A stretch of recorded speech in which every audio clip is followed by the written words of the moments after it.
बहुत समय पहले की बात है। एक घना जंगल था जहाँ तरह तरह के जीव जंतु रहते थे। उसी जंगल में एक बड़े पेड़ के नीचे दो चींटियां रहती थीं, बिन्नी और मिनी। दोनों बहुत मेहनती थीं, लेकिन उनकी सोच एक दूसरे से बहुत अलग थी। गर्मियों का समय, गर्मियों के दिन थे। सूरज तेज चमक रहा था और हर कोई अपने खाने पीने का इंतजाम कर रहा था। बिन्नी रोज सुबह उठती, खाना ढूंढने जाती, दाने बटोरती और अपने घर में जमा करती। वह जानती थी कि ठंड का मौसम आने वाला है और उस वक्त खाना ढूंढना बहुत मुश्किल हो जाएगा। मिनी भी रोज उठती थी, लेकिन उसका अंदाज अलग था। वह कहती, अरे इतनी मेहनत क्यों करना, अभी तो खाना हर जगह भरा पड़ा है, चलो मस्ती करते हैं। वह कभी झील के पास नाचती, कभी तितलियों के पीछे भागती और कभी धूप में लेटकर गाना गाती। बिन्नी उसे कई बार समझाती, मिनी ठंड के दिन मुश्किल होते हैं, खाना ढूंढना मुश्किल होगा, हमें अभी से तैयारी करनी चाहिए। लेकिन मिनी हंसते हुए कहती, बिन्नी तुम हमेशा चिंता करती हो, जिंदगी को जियो, मस्ती करो, जब ठंड आएगी देखा जाएगा। पतझड़ का आगमन, धीरे धीरे मौसम बदला, पेड़ों की पत्तियां पीली होने लगी, हवाओं में ठंडक घुलने लगी।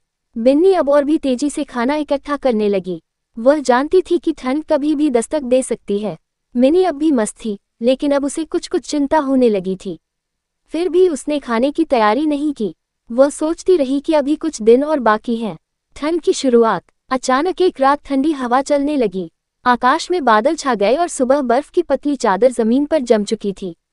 पेड़ पौधे सफेद हो गए थे और हवा में कपकपाहट थी। बिन्नी अपने घर के भीतर आराम से थी। उसके पास भरपूर खाना था, गेहूं के दाने, चीनी के टुकड़े और सूखे फल। वह अपने छोटे से घर में रजाई के नीचे बैठकर आराम कर रही थी। मिनी का हाल बुरा था। उसके पास ना खाना था, न ही कोई सुरक्षित जगह। वह इधर उधर भागती रही, लेकिन जंगल में अब कुछ भी खाने को नहीं था। ठंडी हवाओं में उसका शरीर कांप रहा था। बिन्नी की मदद। एक शाम मिनी बिन्नी के घर के पास पहुंची।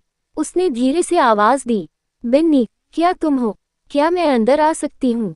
बिन्नी ने दरवाजा खोला और देखा, मिनी कांप रही थी। उसके पांव सुन्न हो चुके थे और चेहरे पर थकान थी। बिन्नी ने तुरंत उसे अंदर बुलाया, उसे गर्म पानी दिया और खाने को कुछ दाने। मिनी की आंखों में आंसू थे। उसने कहा, बिन्नी मुझे माफ कर दो, मैंने तुम्हारी बात नहीं मानी। अब समझ में आया कि समय रहते तैयारी क्यों जरूरी होती है। बिन्नी मुस्कुराई और बोली, कोई बात नहीं मिनी, सच्चा दोस्त वही होता है जो जरूरत में साथ दे। अब जब तुम यहाँ हो तो आराम से रहो, लेकिन अगली बार से समय की कीमत समझना। ठंड का पूरा मौसम। उस पूरे ठंड के मौसम में बिन्नी और मिनी साथ साथ रहीं। दोनों ने साथ खाना खाया, कहानियां सुनाई और सर्दी का आनंद लिया। मिनी ने हर दिन बिन्नी की मदद की, घर की सफाई, दानों को व्यवस्थित करना और बर्तन धोना। मिनी ने ठान लिया था कि वह अब से मेहनती बनेगी और अगले साल खुद भी अपने लिए तैयारी करेगी। गर्मी की वापसी। जैसे ही ठंड का मौसम खत्म हुआ, पेड़ों पर फिर से हरियाली लौट आई। फूल खिलने लगे और पक्षियों की चहचहाहट सुनाई देने लगी। मिनी ने अब अपने लिए एक नया घर बनाया और बिन्नी की तरह दाने इकट्ठा करने की योजना बनाई। वह अब दिन में मस्ती नहीं, काम पहले करती थी। कभी कभी बिन्नी उसे देखकर मुस्कुराती और कहती, मिनी अब तू बदल गई है। मिनी हंसकर जवाब देती, हाँ बिन्नी, अब मैं जानती हूँ समय पर मेहनत करने से ही मुश्किलें आसान होती हैं।